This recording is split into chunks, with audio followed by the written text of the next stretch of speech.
My sister raised her glass and called me just a nurse. The room laughed until the groom's father looked at me like he'd seen a ghost and said 5 words that changed everything. The microphone feedback cut through the jazz band like a knife, and 200 people went quiet at once. Richard Whitmore was not a man who needed a room's permission to speak. He was 71 years old, 6 feet tall, and had the kind of presence that made lesser men stand up straighter without knowing why. He had built 3 companies from nothing. He had survived a heart attack at 63 and a car accident that should have killed him at 68. He did not ask for attention. He simply had it. And right now, every bit of it was pointed directly at me, at table 18, closest to the kitchen, farthest from the chandelier, the table where they put the people who had to be invited but didn't need to be seen. I was still holding my champagne glass from my stepsister Victoria's toast, the toast where she had raised her flute toward the Whitmore family, smiled her $10,000 smile, and introduced me to the room with 2 words that had been following me my entire life. Just a nurse. The room had laughed. My father had laughed first. The full, easy laugh of a man who found this genuinely funny, not performative, not nervous, real. The kind of laugh that tells you everything you need to know about where you stand with someone. I had swallowed it. I was very good at swallowing things. And then Richard Whitmore had gone completely still. He'd been looking at me across the ballroom with an expression I couldn't read, like a man watching something surface from deep water. And he'd said 5 words into the silence. Wait, that was you? Now he was standing at the front of the room with a microphone, and the jazz band had stopped playing, and Victoria's smile had gone glassy at the edges, and I was sitting at table 18 in my $45 Target dress, trying to remember how to breathe. I need to back up to the rain. But first I need to tell you about my mother's pearl earrings, because they matter more than anything else in this story. My mother's name was Carol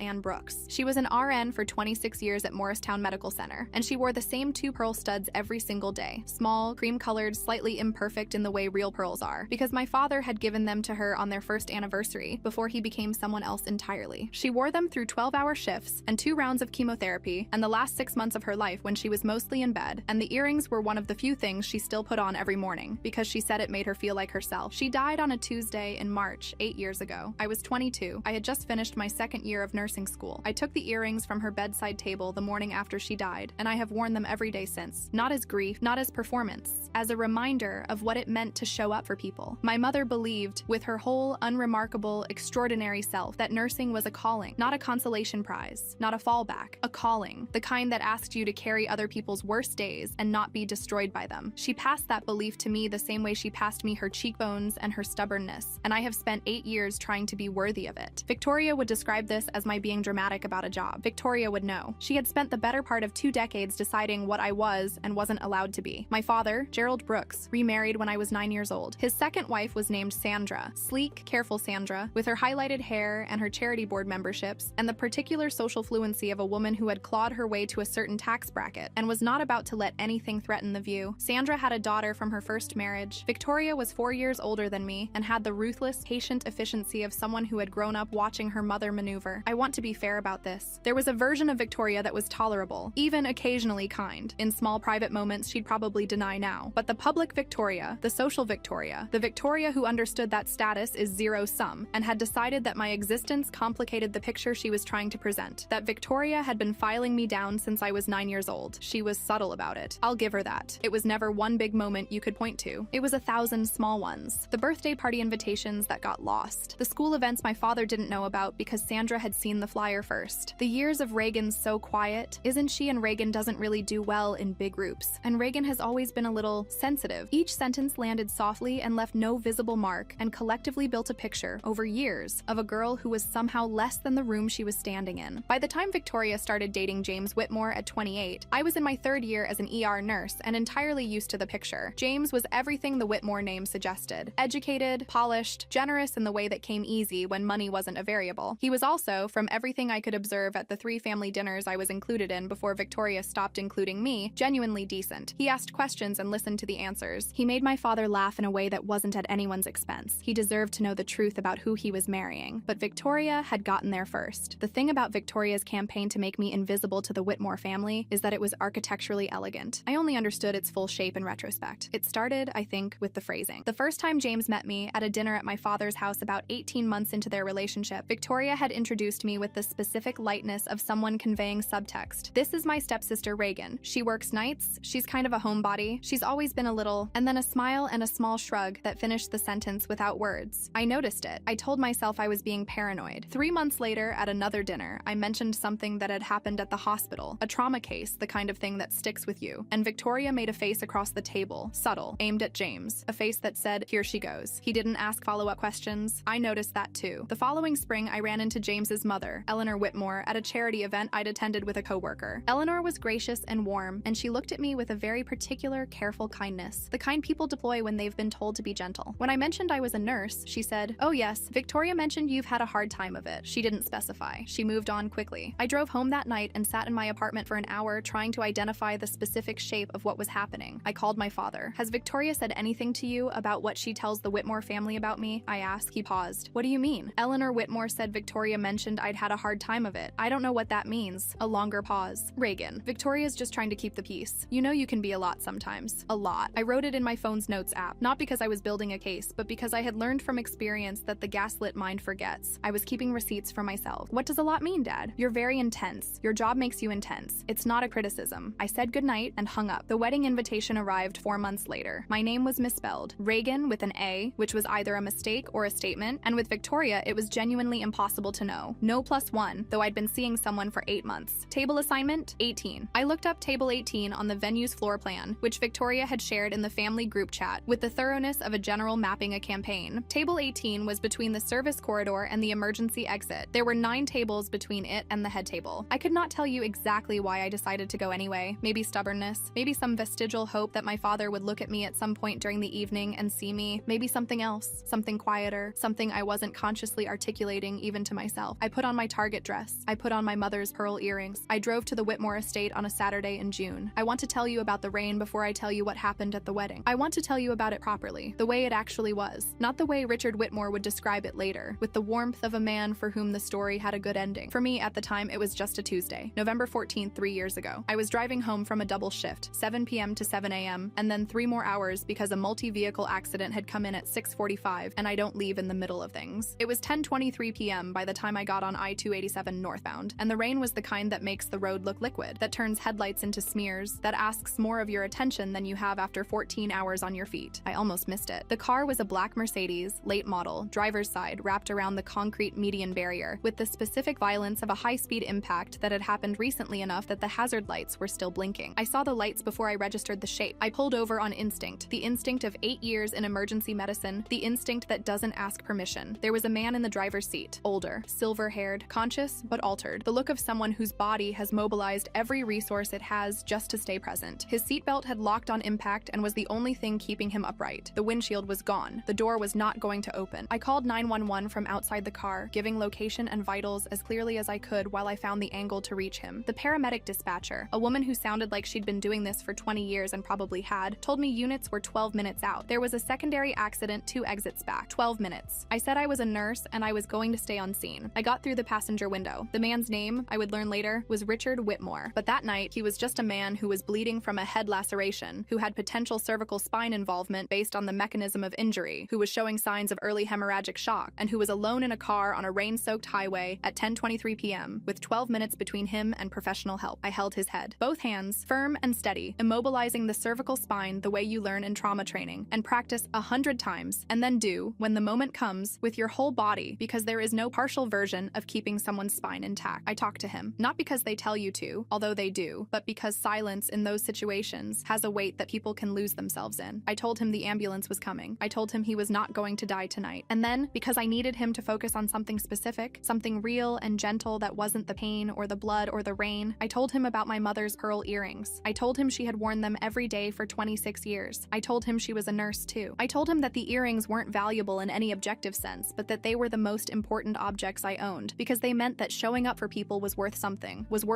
even when it cost you. He stayed conscious. He stayed conscious for 47 minutes, until the paramedics arrived and I stepped back and gave them the handoff report the way I would have in my own ER. Mechanism of injury, neurostatus, cervical spine precautions, estimated blood loss, and they looked at me with the particular expression of paramedics who have arrived at a scene and found it better managed than they expected. Richard Whitmore went to St. Luke's University Hospital. The surgical team that received him included Dr. Anitha Rajan, trauma surgery attending, and Dr. Marcus Fell, neurosurgery fellow, both of whom would later note in the patient's chart that the cervical spine management at scene had likely prevented a life-altering or fatal spinal cord injury. I know this because St. Luke's sent me a formal commendation letter 6 weeks later, signed by the chief of surgery, Dr. Harriet Voss. I put the letter in a folder. I didn't tell anyone. There is no satisfying explanation for why. It wasn't false modesty. lie. It wasn't indifference. It was something closer to what my mother used to say about the work. You don't do it for the story. You do it because it needed doing. I went back to work the next Tuesday. I never told anyone. Not my coworkers, not my father, not Victoria, not until Richard Whitmore sat down at table 18. He found me between the entree and the toasts. I had been sitting alone for most of the evening. The other guests at table 18 were extended Whitmore family acquaintances who'd been politely confused by my presence and had mostly migrated toward better positioned seats as the night progressed, because table 18 was the kind of assignment people apologized for before they abandoned you to it. I was eating my salmon and trying to decide at what point it became acceptable to leave a wedding you'd driven 90 minutes to attend, when I became aware of someone sitting down across from me, Richard Whitmore, in his tuxedo, at table 18 like he'd chosen it. He looked at me for a moment without speaking. "I've been trying to place you since you walked in," he said. His voice was quieter than I'd expected, not the voice he used for rooms, something more private. I told myself it couldn't be. The hair was different, the setting was different. I set down my fork. "But then Victoria introduced you," he continued, "and she said just a nurse. And I thought, no, that's not right. That's not the right word for what that person is." My chest had gone very still. "And then I saw your earrings." His eyes were on my mother's pearl studs. Two small, imperfect, cream-colored pearls, catching the low light of the Whitmore estate tent. "You told me about them," he said. "In the car, on the highway." A pause. "In the rain." His jaw tightened, not in anger, in the specific way of a man who is keeping something contained because the room is watching. "It's you," he said. His eyes had filled, not dramatically, not suddenly, just with the absolute certainty of a man who has been carrying a debt for 3 years and has just found the person he owes it to. He stood up. He picked up the microphone from the bandstand. "Most of you know," Richard began, his voice filling the tent like the man filled a room, without apparent effort, by simple force of presence, "that 3 years ago, I almost died." Victoria's smile, from her position at the head table, was the smile of a woman watching her father-in-law do something she didn't yet understand but was prepared to welcome. This was the patriarch welcoming her into the family. This was the moment she had been building toward. She had no idea. "For 47 minutes, Richard continued. "Before any ambulance arrived, before any rescue equipment, before any professional help, one person kept me alive." He turned. He looked across 9 tables, past the Whitmores and the country club friends, and the business associates, past the chandeliers and the floral arrangements and the careful architecture of a wedding designed to say this family is something. He looked at me. "Her name is Reagan Brooks." His voice dropped lower and somehow carried further. "And 20 minutes ago, in this room, she was introduced to you as just a nurse." The silence had a weight to it, the kind that settles in after the last vibration of sound, the kind where you can hear ice shifting in glasses. "Let me tell you what just a nurse means." He held the microphone like a man who had given speeches his entire life and understood that this one was different. "It means driving home after a 14-hour shift and stopping anyway. It means climbing through a broken window in the rain, in the dark, in broken glass, alone. It means holding a stranger's head perfectly still with your bare hands for 47 minutes so his spine doesn't sever. And you know, if you've met a nurse, that they know exactly what they're doing when they do that. It's not instinct. It's years of training, applied under pressure for a stranger in the middle of the night for nothing." He reached into his jacket pocket. He held up his phone, and on the screen, visible to the people nearest the stage, readable to the room by context, was a document, a letter, hospital letterhead, and at the bottom of it, a signature I recognized. Dr. Harriet Voss, Chief of Surgery, St. Luke's University Hospital. "The surgical team's official assessment," Richard said, "was that the cervical spine management at scene likely prevented a life-altering or fatal injury." Their words, not mine. He lowered the phone. "And while she was doing this," he said, "she talked to me, so I wouldn't lose consciousness. She told me about her mother's pearl earrings." He paused. "The ones she's wearing right now." The first person who started clapping was Eleanor Whitmore, Richard's wife, from the head table. She stood up when she did it, then the table beside her, then a spreading wave, not the polite wedding applause of people following social cues, but the real kind, the kind that has weight behind it that means something. 200 people stood up. I sat at table 18 and could not tell you what my face was doing. My hands were flat on the tablecloth. My eyes were burning in a way I was not going to let become visible if I could help it. Victoria had not moved. Her face had gone the color of the tablecloth. James was looking at her. The room took a long time to settle. Richard sat back down at table 18. There were people who came to him, hands extended, the social machinery of a party reasserting itself, but he stayed in his chair and let them come to him rather than move, and that gesture alone told me something about how seriously he meant this. He stayed until the crowd thinned. Then he looked at me across the table. "You never said anything," he said, "in 3 years." "No. Why?" I thought about how to answer that, honestly. "Because it didn't need saying," I said. "You walked out of the hospital. That was the point." He was quiet for a moment. "Your stepsister told my son you had mental health issues," he said. His voice was careful. "That you were prone to instability. That including you in family events was complicated. The salmon was cold on my plate." I looked at it. "I know," I said. "You knew she was telling them that." "I suspected," I said. "I didn't know the specific words until now." His jaw tightened again. "My son believed her. My wife was careful with you at events because she'd been told to be gentle." He shook his head, a small, precise motion. 2 years of deliberate misinformation. "She's thorough," I said, which was true. I had always given Victoria credit it for thoroughness. She's going to answer for it, Richard said. And then James arrived at the table. James Whitmore, in the months I had observed him from table 18 and farther, had always seemed like a man who processed things carefully before he spoke. He sat down in the chair Richard vacated, looked at me for a moment, and said, "Tell me what you know. All of it. Whatever she's told you, whatever you've noticed." I told him. Not everything. There were years of small things that would take days to catalog, but the shape of it. The introductions calibrated to lower the ceiling. Eleanor's Victoria mentioned you've had a hard time of it. The invitation with my name misspelled and no +1 and table 18. The family dinner where Victoria's face had made the statement she hadn't needed to voice. I pulled out my phone. The Notes app. 18 months of small observations, quietly documented. James read without speaking. When he finished, he set the phone down and pinched the bridge of his nose with 2 fingers. He did this for perhaps 5 seconds, a man compressing something large into a manageable shape. Then he walked to the head table. I could not hear the conversation. The band had resumed tentatively, and the tent noise had rebuilt to something close to normal, and they were close together and speaking quietly. But I could see it. Victoria's hands going to her necklace, the strand of diamonds James had given her for their first Christmas together. Her nervous habit. I'd watched her do it my whole life whenever something got away from her. James's face, not angry, worse than angry, resolved, her trying to smile, the smile not working, and the tent was not as loud as she thought, or she had miscalculated in the specific way people miscalculate when panic overtakes precision. She should have stayed invisible. The table next to the head table heard it, and the table next to that, and the sound moved through the room the way sounds move in tented spaces, unpredictably and completely, and the 200 people who had just given me a standing ovation heard Victoria Whitmore Brooks say, on her wedding day, that her stepsister should have stayed invisible. The silence that followed was different from the silence after Richard's speech. That silence had been reverent. This one was the silence of 200 people simultaneously recalibrating every assumption they'd brought into the room. James's voice was very quiet. I read his lips for the first words. Here's what's going to happen. What happened in the days after the wedding I know partly from what I witnessed, and partly from what was reported back to me by people I trusted. I'll tell you only what I can verify. James hired a family attorney within 48 hours. Her name was Carolyn Reyes, and she had 23 years of experience in marital and family law in New Jersey, and she was, by all accounts, meticulous. The prenuptial agreement James had signed, standard for a Whitmore family marriage, contained a specific clause about material misrepresentation. Richard's attorney, a man named Douglas Park, who had been with the Whitmore family for 15 years, confirmed that Victoria's 2-year campaign of misinformation about me to the Whitmore family met the standard threshold. The marriage was 6 days old when James filed for annulment. Carolyn Reyes emailed me a week after the wedding to request a formal statement. I provided it, 22 pages of documented observations, cross-referenced with dates, including my Notes app entries, 3 emails from family group chats, and a screenshot of the original wedding invitation with my misspelled name and table 18 assignment, which I had photographed when it arrived because some part of me always photographed things. She thanked me and told me the statement was thorough. "You documented all of this as it was happening?" she asked during our phone call. "Since I was 19, I said. I grew up in that house. You learn." A brief pause. "Smart," she said. "There was a custody and financial hearing 6 weeks later. I was not involved in it directly. What I know is that the prenuptial clause held that the annulment was granted on the grounds of misrepresentation, and that the social fallout in my father's world, the country club world, the charity board world, the world Victoria had spent 2 decades constructing herself into, was significant in the particular way that matters in those environments. Reputational, lasting, the kind that doesn't announce itself and doesn't go away. My father called me 3 weeks after the wedding. I let it go to voicemail. His message was 4 sentences. He said he hadn't known. He said he was sorry. He said he didn't know if I'd want to talk, but if I did, he was there. I listened to it twice. I did not call back immediately. I called Dr. Simone Adeyemi first. Dr. Adeyemi had her doctorate in clinical psychology from Columbia and had been my therapist for 2 years. I'd started seeing her after my mother died, stopped when I convinced myself I was fine, and restarted 8 months before the wedding when I stopped convincing myself. She had a particular way of asking questions that made space without filling it, and when I called her the Monday after the wedding and told her everything that had happened, she let me talk for 25 minutes straight without interrupting. When I finished, she was quiet for a moment. "How does it feel?" she asked, not meaning the wedding, meaning all of it, the accumulated weight of what had been named, out loud, by someone else, in a room of 200 people. I thought about Richard Whitmore standing at the front of the tent with a microphone, looking across 9 tables at me, like being found, I said, after a very long time of not being looked for. She didn't say anything for a moment, then, "That's the right word for it." I called my father back 2 weeks later. The conversation was not easy, and it was not resolved in a single phone call. Those conversations aren't, and I'm suspicious of the version of this story where they are. But it was real, which is more than most of what had passed between us for 20 years. He cried, which I had not expected. He said I let her tell me who you were instead of watching for myself. He said it like a man who understood the specific failure that was. I didn't forgive him in that phone call, but I didn't close the door. Richard Whitmore sent a letter to the nursing administration at Morristown Medical Center where I worked. He sent a copy to the chief of nursing, one to the hospital CEO, and one to the New Jersey State Nurses Association. The letter described described the incident on I-287 in clinical and personal detail, cited Dr. Harriet Voss's commendation, and nominated me for the NJSNA's Professional Excellence Award, which I was told is one of about 40 given statewide each year, and is not, as far as I'm aware, the kind of thing you get because a billionaire writes a letter. You have to earn it through peer review and documented patient outcomes and the opinion of people who have watched you work. I earned it. I want to be clear about that, but the letter didn't hurt. The night I found out I'd received the award, I drove to the cemetery where my mother was buried. It was November, cold but clear, and the sky had that particular depth it gets in late fall when the air is dry and you can see further than you expect. I sat beside her headstone for a while. I'm not going to tell you I talked to her. I'm not going to tell you I felt her presence or heard her voice or experienced anything that required you to believe in things beyond the ordinary. I will tell you that I touched my ear, just the left one where the pearl earring sits, and that it felt like something. Like weight, like history, like showing up for people was worth something, even when it cost you, especially when it cost you. Victoria sent me one message, 11 weeks after the wedding. Not a call. She knew better than to call. A text, brief, in the middle of the night. I hope you're happy. I read it at 6:47 a.m. and coming off a night shift, standing in the hospital parking lot in the gray early light with my coffee and my badge and my mother's pearl earrings, I thought about answering. I thought about happy as a word, what it meant, what she thought it meant, what she believed she had done to me, and what she believed the last 3 months had done to her. I put my phone in my pocket. I drove home. Some things don't need an answer. The record had already spoken in a room of 200 people, and it had said everything that needed saying. She called me just a nurse. The room stood up.